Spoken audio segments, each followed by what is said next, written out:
নমস্কার বন্ধুরা, বাংলা গল্পের হাট চ্যানেলে আপনাদের সবাইকে স্বাগত। আমি দেবলীনা। আজকে আমি যে গল্পটি পরিবেশন করব তার নাম গঙ্গাধরের বিপদ। গল্পটির লেখক বিভূতিভূষণ বন্দ্যোপাধ্যায়। তবে গল্প শুরু করার আগে আমাদের বাংলা গল্পের হাট চ্যানেলটিকে অবশ্যই সাবস্ক্রাইব করে নেবেন আর বেল আইকনটি প্রেস করে দেবেন, যাতে আমরা যখনই নতুন কোনো গল্প পরিবেশন করব তখনই তার নোটিফিকেশন সবার আগে আপনার কাছে পৌঁছে যাবে। তাহলে আসুন গল্প শুরু করা যাক। অনেক দিন আগেকার কথা। কলকাতায় তখন ঘোড়ার ট্রাম চলে। সে সময় মশলা পোস্তায় গঙ্গাধর কুণ্ডুর ছোটোখাটো একখানা মশলার দোকান ছিল। গঙ্গাধরের দেশ হুগলি জেলা, চাঁপাডাঙ্গার কাছে। অনেক দিনের দোকান। যে সময়ের কথা বলছি, গঙ্গাধরের বয়স তখন 50-এর উপর। কিন্তু শরীরটা তার ভালো যাচ্ছিল না। নানা রকম অসুখে ভুগত প্রায়ই। তার ওপর ব্যবসায় কিছু লোকসান দিয়ে লোকটা একেবারে মুষড়ে পড়েছিল। দোকান ঘরের ভাড়া 2 মাসের বাকি, মহাজনদের দেনা ঘাড়ে, দুপুরবেলা দোকানে বসে থেলো হুঁকো হাতে নিয়ে নিজের অদৃষ্টের কথা ভাবছিল সে। আজ আবার সন্ধ্যার সময় গোমস্তা ভাড়া নিতে আসবে বলে শাঁসিয়ে গিয়েছে। কি বলা যায় তাকে? এক পুরনো পরিচিত মহাজনের কথা মনে পড়ে গেল তাঁর। তার নাম খোদ্দাত খাঁ, পেশোয়ারি মুসলমান, মেটেবুরুজে থাকে। আগে গঙ্গাধরের লেনদেন ছিল তার সঙ্গে। কয়েকবার টাকা নিয়েছে, শোধও করেছে। কিন্তু সুদের হার বড় বেশি বলে ইদানিং বছর কয়েক গঙ্গাধর সেদিকে যায়নি। ভেবেচিন্তে সে মেটেবুরুজেই রওনা হলো। সুদ বেশি হলে আর উপায়, টাকা না আনলেই নয়, আজ সন্ধ্যের মধ্যেই টাকা আনতে হবে। মেটেবুরুজে গিয়ে খোদ্দাত খাঁয়ের নতুন বাসা খুঁজে বার করতে টাকা নিতে দেরি হয়ে গেল। খিদিরপুরের কাটিগঙ্গা পার হয়ে এসে ট্রাম ধরবে, হন হন করে হেঁটে হেঁটে আসছে। এমন সময় একজন লোক তাকে ডেকে বললে, এ সাহেব, ইধার শুনিয়ে তো যারা। সন্ধ্যা হয়ে গেছে। যেখান থেকে লোকটা তাকে ডাকলে সেখানে কতগুলো গাছপালা, বেশ একটু অন্ধকার, স্থানটা নির্জন। তার উপর আবার তার সঙ্গে রয়েছে অনেক টাকা। গঙ্গাধরের মনে যে একটু সন্দেহ হলো না তা নয়, কিন্তু উপায় নেই। লোকটা এগিয়ে এলো। ওই গাছগুলোর তলায় সে যেন তারই প্রতীক্ষায় দাঁড়িয়েছিল। লোকটা খুব লম্বা, মাথায় ঝাঁকড়া ঝাঁকড়া চুল ঘাড়ের উপর পড়েছে, মুখটা ভালো দেখাও যাচ্ছে না। পরনে ঢিলে ইজের ও আলখাল্লা। সে কাছে এসে সুর নিচু করে হিন্দিতে ও ভাঙা বাংলা মিশিয়ে বললে, বাবু, সস্তায় মাল কিনবেন? গঙ্গাধর আশ্চর্য হয়ে বললে, কি মাল? লোকটা চারদিকে চেয়ে বললে, এখানে কথা হবে না বাবু, পুলিশ ঘুরছে, আমার সঙ্গে আসুন। ঝুপসি গাছের তলায় এক জায়গায় অন্ধকার খুব ঘন। সেখানে গিয়ে লোকটা বললে, জিনিসটা কোকেন, খুব সস্তায় পাবেন, ডিউটি ছুট মাল, লুকিয়ে দেব। গঙ্গাধর চমকে উঠল। সে কখনো ব্যবসা করেনি। ডিউটি ছুট কোকেন, কি সর্বনেশে জিনিস! ভালো লোকের পাল্লা এসে পড়েছে। না, সে কিনবেই না। লোকটা সম্ভবত পাঞ্জাবি মুসলমান, বাংলা বলতে পারে, তবে বেশ একটু বাঁকা। অনুনয়ের সুরে বললে, বাবু, আপনি নিন, আপনার ভালো হবে, সিকি করিতে দেব। আমার মুশকিল হয়েছে, আমি মাল বিক্রির লোক খুঁজে পাচ্ছি নে। ঘুরে ঘুরে বেড়াচ্ছি কত জায়গায়, আবার সব জায়গায় তো যেতে পারি নে, পুলিশের ভয় তো আছে, কেউ কথা কইছে না আমার সঙ্গে, সেই হয়েছে আরো মুশকিল। হঠাৎ শহরে এত পুলিশের ভয় যে কেন বাবু, তা বুঝতেই পারছি নে। আগে যারা এই ব্যবসা করতো তাদের কাছে যাচ্ছি, তারা আমার দিকে চেয়েও দেখছে না। আপনি গররাজি হবেন না বাবু, মাল দেখুন, পরে দাম দস্তুর হবে। লোকটির গলার সুরে একটা কি শক্তি ছিল। গঙ্গাধরের মন খানিকটা ভিজল। কোকেনের ব্যবসাতে মানুষ রাতারাতি বড়লোক হয়েছে বটে, বিনা সাহসে বিপদ এড়িয়ে চলে বেড়ালে কি আর লক্ষ্মী লাভ হয়? দেখাই যাক না। হঠাৎ গঙ্গাধর চেয়ে দেখল যে লোকটা সেখানে নেই। এই তো দাঁড়িয়েছিল, কোথায় গেল আবার? পাছে কেউ শোনে এই ভয়ে বেশি জোরেও ডাকতে পারল না। এদিকে ওদিকে চাওয়ার পর সামনে চাইতেই দীর্ঘাকৃতি আলখাল্লাধারী খাঁ সাহেবকে দাঁড়িয়ে থাকতে দেখা গেল। গঙ্গাধরকে বললে, জলদি চলো, অনেক দূর জানে হোগা। কি একটা যেন ঢাকবার জন্যে লোকটা প্রাণপণ চেষ্টা করছে। আমার সঙ্গে এসো, মাল দেখাবো। দুজনে কাটিগঙ্গার ধারে ধারে অনেক দূর গেল। যে সময়ের কথা বলছি তখন ওদিকে তত লোকজন ছিল না। মাঝে মাঝে জোয়ার নেমে যাওয়াতে বড় বড় ভর ও নৌকা কাদার উপরে পড়ে আছে।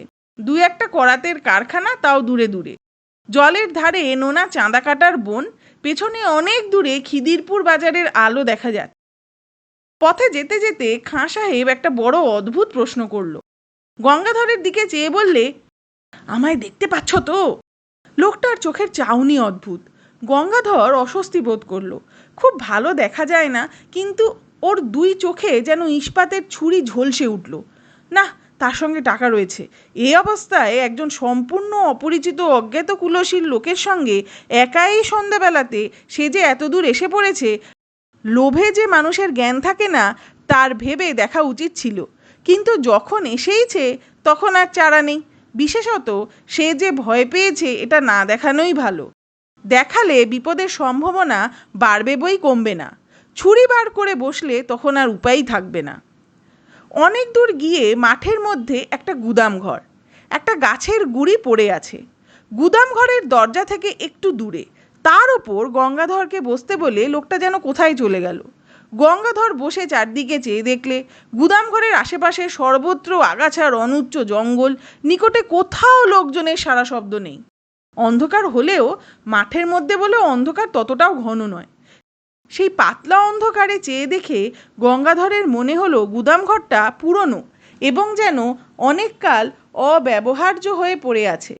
বাঁশের বেড়া খসে পড়েছে জায়গায় জায়গায়, চালের খোলা উড়ে গেছে মাঝে মাঝে, সামনের দোরটা উই ধরা, ভেঙে পড়তে চাইছে যেন। গঙ্গাধরের কেমন একটা ভয় হলো। কেন সে এখানে এলো এই সন্ধ্যায়? এরকম জায়গায় একা মানুষে আসে, বিশেষ করে এতগুলো টাকা সঙ্গে করে? সে আসতো না কখনোই। সে কলকাতায় আজ নতুন নয়, তার উপরে ঝুনো ব্যবসাদার, বাংলাদেশ থেকে নতুন আসেনি। এই লোকটির কথা সুরে যে কী জাদু আছে, গঙ্গাধরকে যেন টেনে এনেছে। সাধ্য ছিল না যে সে ছাড়ায়। এ কথা তখন তার মনে হলো। হঠাৎ অন্ধকারের মধ্যে খাঁ সাহেবের মূর্তি দেখা গেল। লোকটার যাওয়া আসা এমন নিঃশব্দ, এমন অদ্ভুত ধরনের, যেন মনে হয় অন্ধকারে ওর চেহারা মিলিয়ে গিয়েছিল, আবার ফুটে বেরোলো। কোথাও যে চলে গিয়েছিল এমন মনে হয় না। পাকার ঝুনো খেলোয়াড় আর কি। খাঁ সাহেব দৌড় খুলে গুদাম ঘরে ঢুকলো। গঙ্গাধরকে যখন পেছনে আসতে বলল, তখন ভয়ে গঙ্গাধরের হাত পা ঝিমঝিম করছে, বুক ঢিপ ঢিপ করছে। এই অন্ধকার গুদাম ঘরের মধ্যে নিয়ে গিয়ে ঠিক ওই লোকটা ওর এই লম্বা হাতে গলা টিপে ধরবে কিংবা ছুরি বুকে বসাবে না তো? সেই ফন্দিতে এতদূর ভুলিয়ে এনেছে। লোকটা নিশ্চয়ই জানতো যে তার কাছে টাকা আছে, অনুসন্ধান রেখেছিল। কে জানে খোদ্দাত খাঁয়ের দলের লোক কিনা। গঙ্গাধরের কপালে বিন্দু বিন্দু ঘাম দেখা দিল। একবার সে ভাবলো দৌড়ে পালাবে, কিন্তু সে বুড়ো মানুষ, এই জুয়ান পাঞ্জাবি মুসলমানের সঙ্গে দৌড়ের পাল্লায় তার পক্ষে পেরে ওঠা অসম্ভব। কলের পুতুলের মতো গঙ্গাধর গুদাম ঘরের মধ্যে ঢুকল। আশ্চর্য, গুদামের ওদিকের দেওয়ালটা যে এক্কেবারে ভাঙা। গুদামের সর্বত্র দেখা যাচ্ছে সেই অস্পষ্ট অন্ধকার। এক জায়গায় দুটো খালি পিপে ছাড়া কোথাও কিচ্ছু নেই। মাকড়সার জাল সর্বত্র। অন্ধকারে দেখাও যায় না বটে, কিন্তু নাকে মুখে লাগে। একটা কি ভ্যাপসা রকমের গন্ধ গুদামের মধ্যে। মেঝেটা স্যাঁতস্যাঁতে, কতকাল এর মধ্যে যেন মানুষ ঢোকেই নি। এদিকে আবার খাঁ সাহেব কোথায় গেল? লোকটা থেকে থেকে কোথায় যায়? অল্পক্ষণ মিনিট দুই হবে, কেউ কোথাও নেই, শুধু গঙ্গাধর একলা। আবার সেই ভয়টা হলো। কেমন এক ধরনের ভয়, যেন বুকের রক্ত হিম হয়ে যাচ্ছে। এই বা কিরকম ভয়! আর গুদাম ঘরটার মধ্যে কনকনে ঠান্ডা হাওয়ায় যেন একটা স্রোত বইছে মাঝে মাঝে। মিনিট দুই পরেই খাঁ সাহেব এই তো আধ ঘন্টার মধ্যেই সামনেই দাঁড়িয়ে। হঠাৎ একটা অদ্ভুত কথা বলল খাঁ সাহেব। বলল, তুমি কালা নাকি? এতক্ষণ কথা বলছি, শুনতে পাচ্ছ না? কথার উত্তর দিচ্ছ না কেন? ফকিন যে জায়গায় আছে বললাম তা দেখতে পেয়েছ? শাবলের চার দিয়ে তুলতে বললাম পিপে দুটো, হাঁ করে সঙ্গের মতো দাঁড়িয়ে আছো কেন? বারে, এত কথা কখন বলছে লোকটা? পাগল নাকি?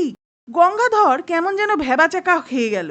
মুড়ের মতো দৃষ্টিতে চেয়ে বলল, কখন তুমি দেখালে কোকানের জায়গা? কই, কোথায় শাবল? কথা বলতে বলতে গঙ্গাধর সমুখস্থ খাঁ সাহেবের মুখের দিকে চাইল। সঙ্গে সঙ্গে তার মনে হলো তার বিভ্রান্ত বিমূঢ় আতঙ্কাকুল দৃষ্টির সামনে খাঁ সাহেবের মুখ, গলা, বুক, হাত, পা, সারা দেহটা যেন চুরচুর হয়ে গুড়িয়ে গুড়িয়ে পড়ছে। সব যেন ভেঙে ভেঙে বাতাসে উড়ে উড়ে যাচ্ছে। খাঁ সাহেব প্রাণপণে দাঁত মুখ খামুটি করে বিষম মনের জোরে তার দেহের চূর্ণায়মান অণুগুলো যথাস্থানে ধরে রাখবার জন্য চেষ্টা করছে, কিন্তু পেরে উঠছে না। সব ভেঙে গেল, গুড়িয়ে গেল, উড়ে গেল। 1 2 3 4। আর কোথায় খাঁ সাহেব? চারপাশের অন্ধকারের মধ্যে সে মিশে গেছে। একটা ঠান্ডা কনকনে বাতাসের ঝাপটা এলো কোথা থেকে। সঙ্গে সঙ্গে গঙ্গাধর আর্তরাবে চিৎকার করে গুদাম ঘরের স্যাঁতস্যাঁতে মেঝের উপর মূর্ছিত হয়ে পড়ে গেল। একটা দেশি ভর কাছে কোথাও বাঁধা ছিল। তার মাঝিরা এসে গঙ্গাধরকে অচেতন অবস্থায় তাদের ভরে নিয়ে যায়। তারাই তাকে দোকানে পৌঁছে দেয়। গঙ্গাধরের টাকা ঠিক ছিল, কানাকড়িও খোয়া যায়নি। তবে শরীর শুধরে উঠতে সময় নিয়েছিল। অনেক দিন পর্যন্ত অন্ধকারে সে একা কিছুতেই থাকতে পারত না। মাস 2 পরে মেটে বুড়ুজে খোদ্দাত খাঁর কাছে টাকা শোধ দিতে গিয়ে গঙ্গাধর টাকা নিয়ে যাওয়ার দিন কি ঘটনা ঘটেছিল সেটা বলল। খোদ্দাত খাঁ গল্প শুনে গম্ভীর হয়ে গেল। খানিকক্ষণ চুপ করে থেকে বলল, সাজি, ও হলো আমির খাঁ। চোরাই কোকেনের খুব বড় ব্যবসাদার ছিল। আজ বছর 15 আগেকার কথা। রমজান মাসে বেশ কিছু মাল হাতে পায়। তক্তাঘাটের কাছে একখানা জাহাজ ভিড়েছিল, সেখান থেকে রাতারাতি সরিয়ে ফেলে। জাহাজের লোকের সঙ্গে শর ছিল। কোথায় সে মাল রাখতো কেউ জানে না। সেই মাসের মাঝামাঝি সে খুন হয়। কে বা কেন খুন করলে জানা যায়নি, কেউ ধরাও পড়েনি। তবে দলের লোকই তাকে খুন করেছিল এটা বোঝা কঠিন নয়। এই পর্যন্তই আমির খাঁর ঘটনা আমি জানি। আমার মনে হয় আমির খাই সেই থেকে ঘুরে বেড়াচ্ছে তার মাল বিক্রি করবার জন্যে। ওর পুরনো কোকেনের বাক্স হয়েছে দোজখের বোঝা। তা বাবু, সে গুদামঘরটা কোথায় তুমি দেখাতে পারবে? গঙ্গাধর অন্ধকারে কোথা দিয়ে সেখানে গিয়েছিল তা তার মনে নেই। মনে থাকলেও সে যেত না। পথে আস্তে আস্তে গঙ্গাধরের মনে পড়ল পুরনো ভাঙা গুদামঘরটার অস্পষ্ট অন্ধকারের মধ্যে আমির খায়ের মুখের সেই হতাশ ও অমানসিক চেষ্টা করেও হেরে যাওয়ার দৃষ্টিটা। হতভাগ্য এতদিনেও কি বোঝেনি সে মারা গিয়েছে? কে উত্তর দেবে? ভগবান তার আত্মাকে শান্তি দিন। আমার গল্প পরিবেশনা যদি আপনাদের ভালো লেগে থাকে তাহলে লাইক, শেয়ার ও কমেন্ট করতে ভুলবেন না। আর বাংলা গল্পের হাট চ্যানেলটি যদি এখনও সাবস্ক্রাইব না করে থাকেন তাহলে সাবস্ক্রাইব করে বেল আইকনটি প্রেস করে দেবেন, যাতে আমরা যখনই নতুন কোনো গল্প পরিবেশন করব তখনই তার নোটিফিকেশন সবার আগে আপনার কাছে পৌঁছে যাবে। ধন্যবাদ।